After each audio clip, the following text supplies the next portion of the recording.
Bonjour à vous, chers amis, chers frères et sœurs dans la foi, chers participants de l'Église Vie aujourd'hui, et vous tous, qui pouvez nous écouter, peu importe où vous êtes, au Québec ou même dans la francophonie hors Québec. Je vous salue. Je veux vous dire, dans un premier temps, que moi et Michel, lorsqu'on prépare un message, on le fait dans la prière et dans l'étude de la parole de Dieu. On veut être fidèle à la parole de Dieu. On croit que la parole de Dieu est essentielle dans la vie de tous parce que la parole de Dieu est une nourriture, comme il est écrit. L'homme ne vivra pas de pain seulement, mais de toute parole qui sort de la bouche de Dieu. Or, c'est cette parole que je veux vous annoncer aujourd'hui. Nous sommes dimanche, le 17 décembre. On vit dans un monde très complexe, très compliqué aujourd'hui, avec bientôt 8 milliards d'habitants sur Terre, 197 pays reconnus par l'Organisation des Nations Unies, et dont 9 d'entre eux détiennent l'arme nucléaire. Et je prends la peine de dire ça parce que ça fait d'eux des superpuissances. Ce que ça veut dire, c'est que le plus petit de ces pays avec l'arme nucléaire est plus puissant que pouvait l'être l'Empire romain à l'époque où le christianisme est venu au monde. Mais nous vivons dans ce monde-là. Nous sommes entourés de pays, nous sommes entourés de superpuissances. Et puis, on se cherche là-dedans comme être humain. On veut trouver quelle est notre voie, on veut trouver quel est notre rôle, quelle place on a dans ce monde. Et puis, ce qui est particulier, c'est que par rapport à ces 197 pays-là, ben chaque pays a son régime politique distinct. Chaque pays a sa langue, a sa monnaie, a sa culture, a sa religion ou ses religions, a ses problèmes internes aussi, ses crises. Et puis, et nous, ben, on est là, dans ce monde. Avec les médias sociaux, nous sommes inondés d'informations provenant de tous ces pays, de toutes ces régions du monde. Et puis, on est, je dirais, surinformés sur tout ce qui se passe dans le monde. Et là, ben, comme être humain, il faut faire le tri dans tout ça, de ce qu'il faut croire, de ce qu'il ne faut pas croire. Il faut faire le tri, départager la vérité du mensonge, parce que malheureusement, on est souvent désinformé ou on ne sait pas tout. Moi, je vais vous dire honnêtement, humainement parlant, intellectuellement, psychologiquement, émotionnellement et même physiquement, c'est très difficile de garder l'équilibre. Moi, j'ai la grâce, et je vous dis, c'est une grâce, je ne le mérite pas. J'ai la présence de Dieu dans ma vie à tous les jours. Puis je m'imagine pas du tout vivre aujourd'hui, en 2021, sans Dieu, sans Jésus-Christ et sans la présence de son Saint-Esprit dans ma vie, dans ce monde. Je serais définitivement très, très, très malheureux sans Dieu. Je serais sans espérance dans le monde après être inondé de toute information provenant de tous les coins de cette planète avec tout ce qui s'y passe. Je me dirais, mais qu'est-ce que je fais ici?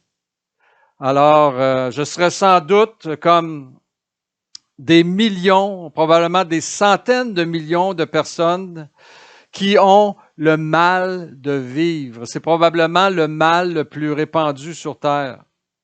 Peut-être que je sombrerais comme des millions de personnes dans des dépendances comme la drogue, l'alcool, le sexe, les jeux, les écrans. J'appelle ça les écrans maintenant, mais il y a une grande dépendance à tout ce qui est cellulaire, ordinateur, tablette, télévision. Or, peut-être que je serais également obligé de prendre des antidépresseurs si j'avais pas Dieu. Je ne sais pas comment je réagirais sans Dieu en 2021, mais je pense pas que je réagirais très bien. Ou peut-être que je serais comme plusieurs, je me mettrais la tête dans le sable et je ferais du déni sur ce que je vois réellement.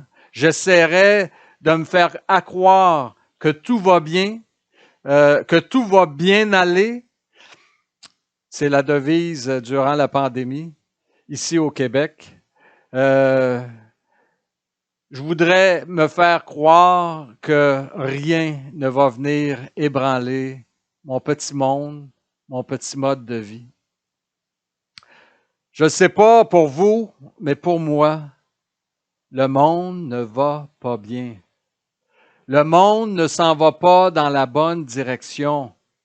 Le monde, pour moi, actuellement, là, tel que je le vois, tel que je le conçois, le monde sans Dieu, le monde est une bombe à retardement. Alors, nous, on est là, comme chrétiens, on vit dans ce monde et j'ai parfois le passage de Jean 17 qui me revient lorsque Jésus a fait la prière sacerdotale, puis il disait au Père, Père, moi je quitte le monde, mais garde-les. Eux, ils vont être encore dans le monde pour un temps. Alors, garde ceux que tu m'as donnés.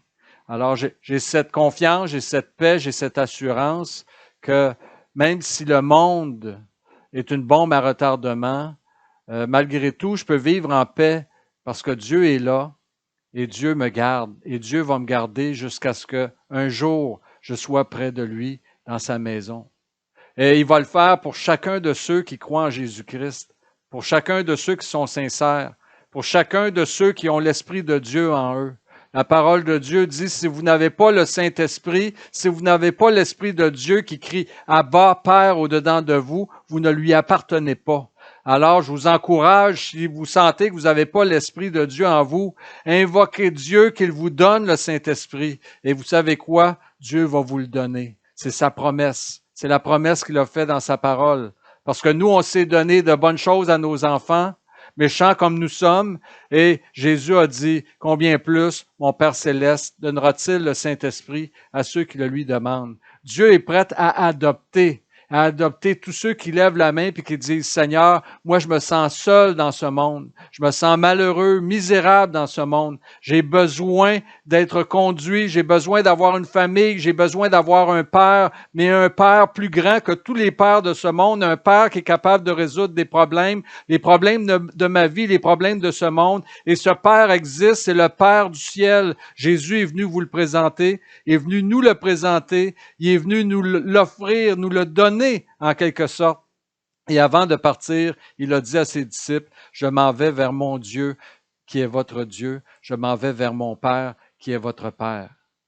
Alors, malgré le fait que la situation mondiale est problématique, je veux croire que bientôt, une grande délivrance va venir pour ce monde, une délivrance éternelle. Et puis là-dessus, je veux vous parler, d'une vision que j'ai eue il y a bien longtemps, il y a une quarantaine d'années, lorsque j'ai connu le Seigneur et que le Saint-Esprit est venu dans ma vie et que tout s'est ouvert, tout s'est éclairé pour moi. Et lorsque je suis passé des ténèbres à la lumière, lorsque je suis sorti de l'ignorance pour entrer dans la connaissance de Dieu, il s'est passé des choses vraiment extraordinaires, spirituelles, merveilleuses, qui ont changé le cours de ma vie. Je suis devenu une nouvelle créature.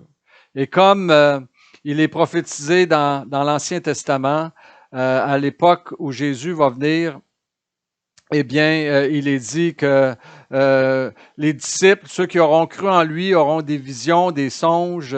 Ils vont voir des choses vraiment concernant le monde à venir. Et puis, moi, j'ai eu une vision, puis je veux vous en parler quelques minutes. Dans cette vision, j'ai vu deux hommes arriver par la voie des airs. En fait, je vais vous dire, on était dans un genre de stade, un immense stade, et nous étions un nombre innombrable, j'oserais dire, probablement des millions de personnes dans ce stade. Et puis, nous étions là à attendre. Nous attendions pour voir la suite des choses. Qu'est-ce qui arriverait dans la suite des événements? Ça ressemble pas mal à ce qu'on vit aujourd'hui, à ce que l'humanité vit. Parce que tout le monde est en mesure de voir la situation exceptionnelle, inouïe que la Terre vit actuellement. Et je suis pas le seul à me poser la question, mais qu'est-ce qui va arriver maintenant? Donc, alors que nous étions là, tous à attendre, deux hommes sont apparus miraculeusement par la voie des airs, sans avoir absolument rien pour les supporter. Ils étaient un peu comme des anges qui arrivaient, tranquillement, doucement.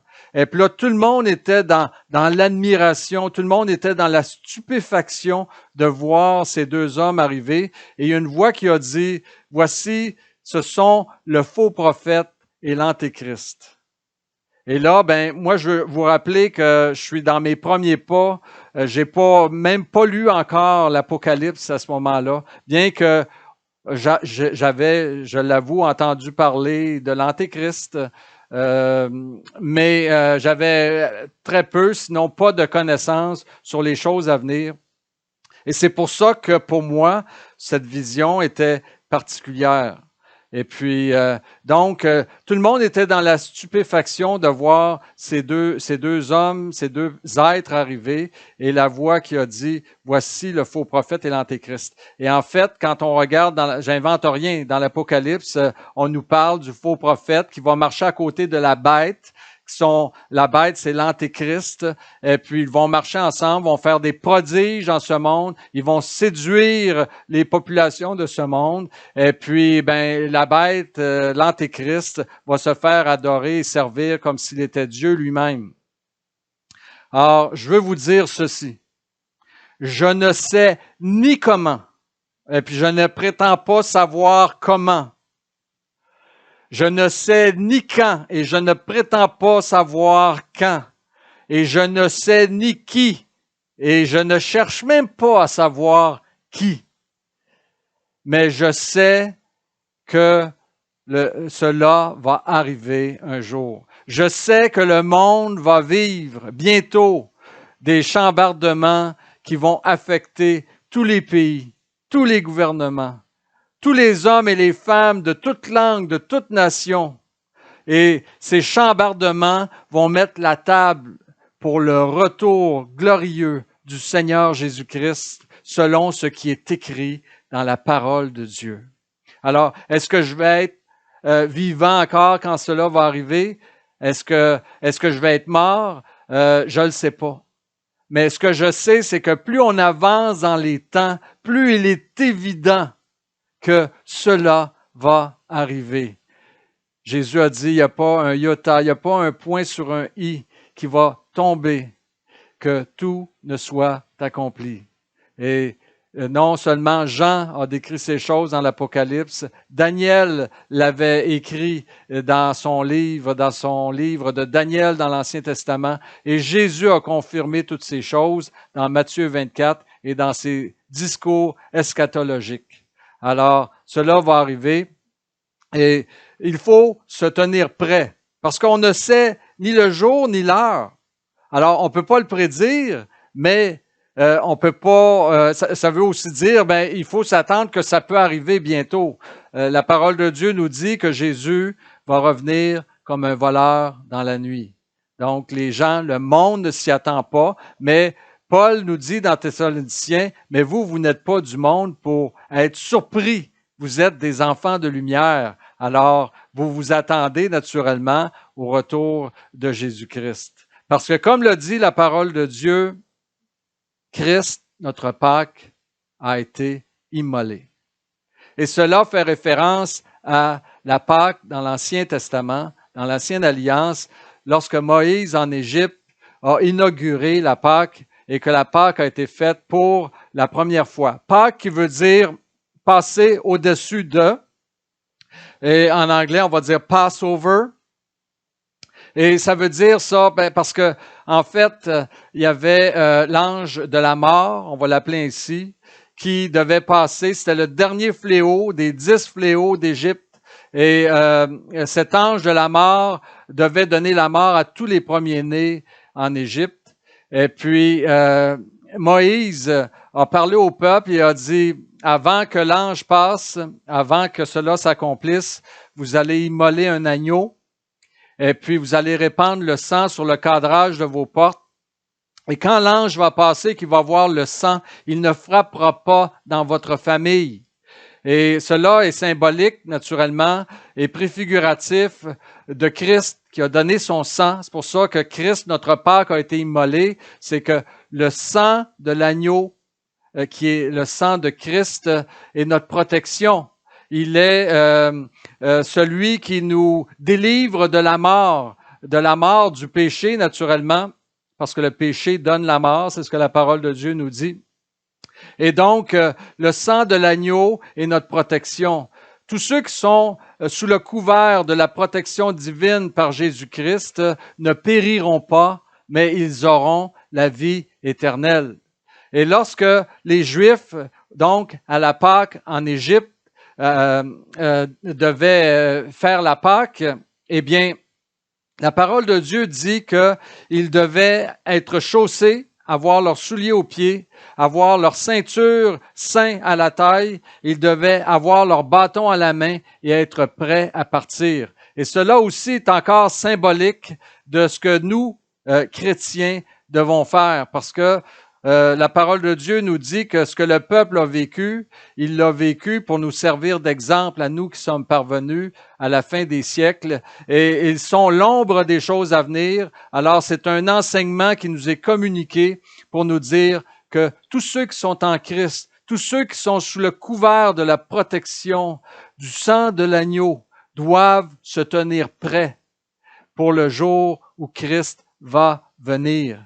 Alors, on ne doit pas se détourner de la foi, du sentier de la vie éternelle. Au contraire, on doit persévérer dans la carrière qui nous est ouverte et on doit continuer à courir pour remporter le prix de la vocation céleste en Jésus-Christ. Alors, tenons-nous prêts parce qu'on ne sait pas quand le Christ va revenir. Et ce qui est extraordinaire, c'est que Jésus va revenir pour ce monde. Il va revenir également pour les nations. Il va revenir pour changer les choses dans ce monde. Et c'est pour ça qu'Ésaïe dit prophétiquement au chapitre 9 de son livre, car un enfant nous est né, en parlant de Jésus, un fils nous est donné et la domination reposera sur ses épaules. On l'appellera admirable, conseiller, Dieu puissant, Père éternel, prince de la paix.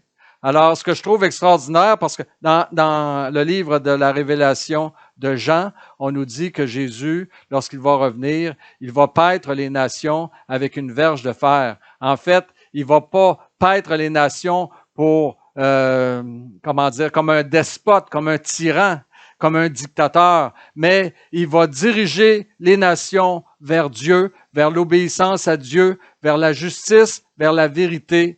Et c'est ça qui va faire en sorte que dans son règne, tout va être tellement parfait, tout va être tellement bien, tout va être tellement juste, tout va être tellement basé sur l'amour du prochain et l'amour de Dieu qu'il est dit, on l'appellera conseiller, Dieu puissant, Père éternel, prince de la paix, on l'appellera admirable. Alors, non seulement nous devons, nous comme chrétiens, attendre et espérer que ce jour vienne bientôt parce qu'on va rentrer dans la gloire avec Christ, mais parce que aussi ce monde va bénéficier du retour de Christ, parce que Christ va ramener la paix, l'ordre dans le monde entier.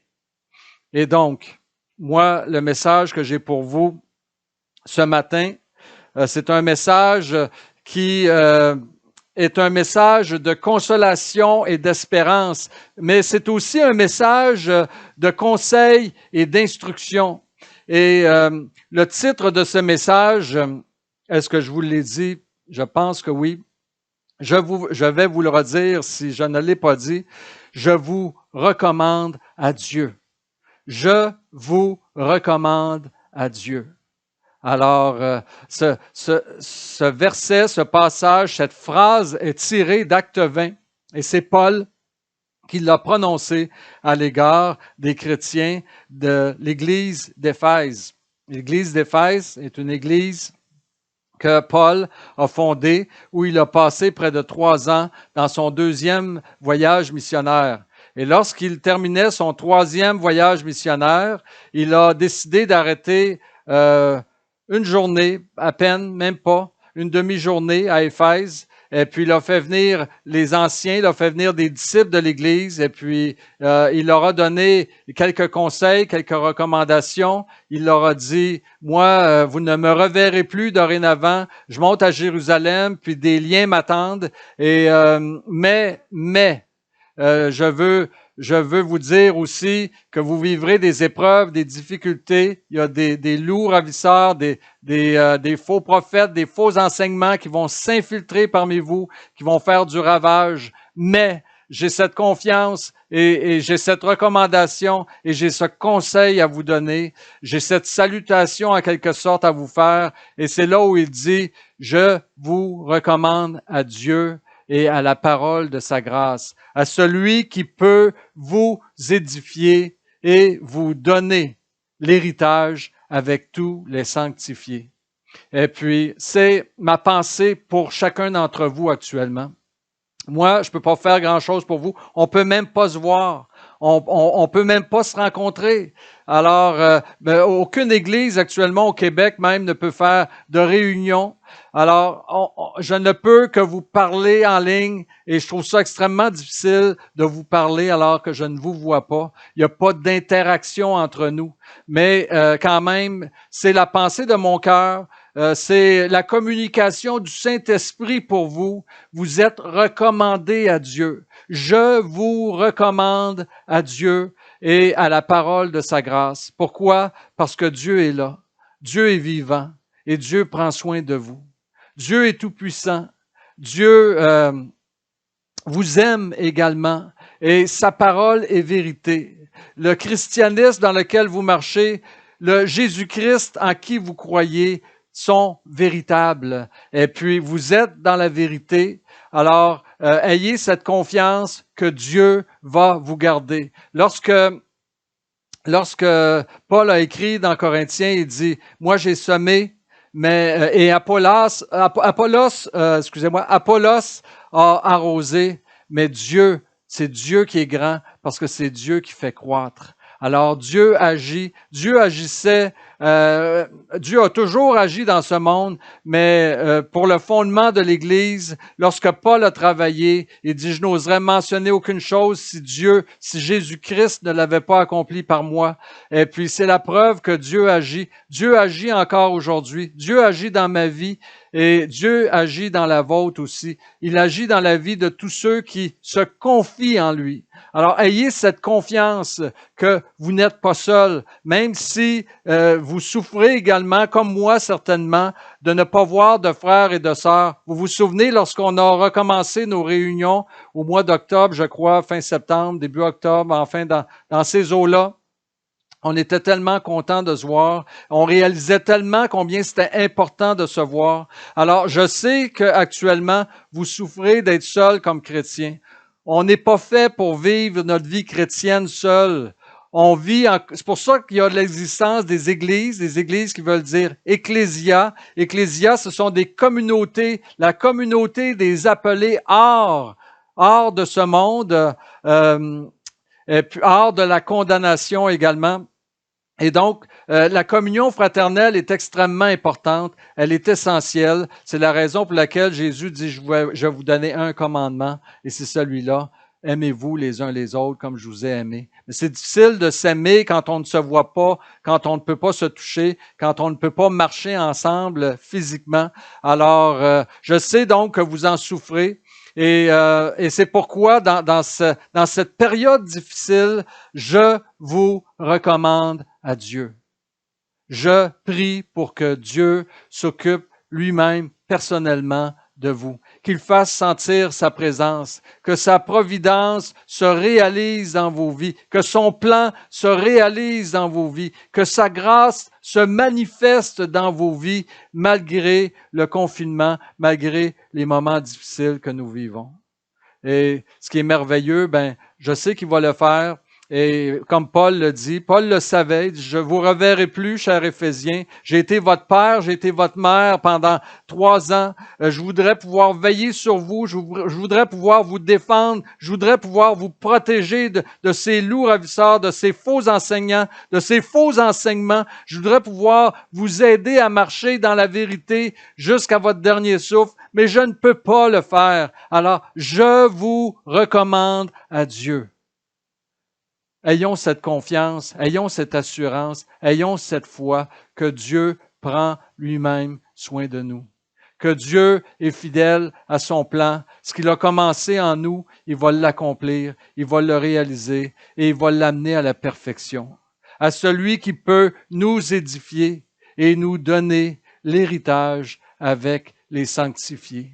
Il va le faire, il a commencé une œuvre en nous, il va l'achever, il va la parfaire. Et c'est vraiment extraordinaire de savoir et de penser que nous sommes des co-héritiers de Christ. Dieu a un héritage. Et cet héritage, c'est le monde à venir. C'est un monde où il n'y a plus ni larmes, il n'y a plus ni douleur, il n'y a plus ni peine, il n'y a plus aucune confusion, il n'y a plus tumulte parmi les nations, il n'y a plus de tourment, il n'y a plus aucun mot, aucun problème. Alors, c'est un monde merveilleux, c'est un monde de richesse, d'abondance, c'est un monde de la présence de Dieu.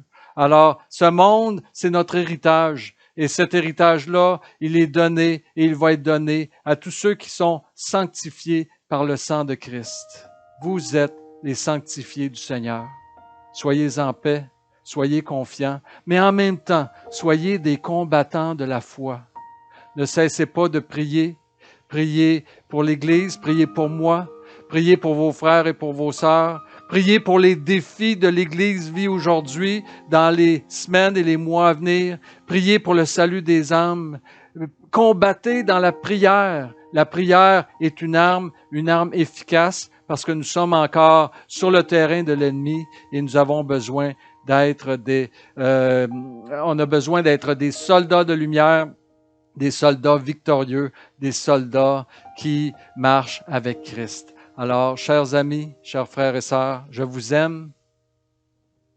Tenez ferme, tenez bon. Dieu est là. Vous êtes recommandés à Dieu. Je vous recommande à Dieu.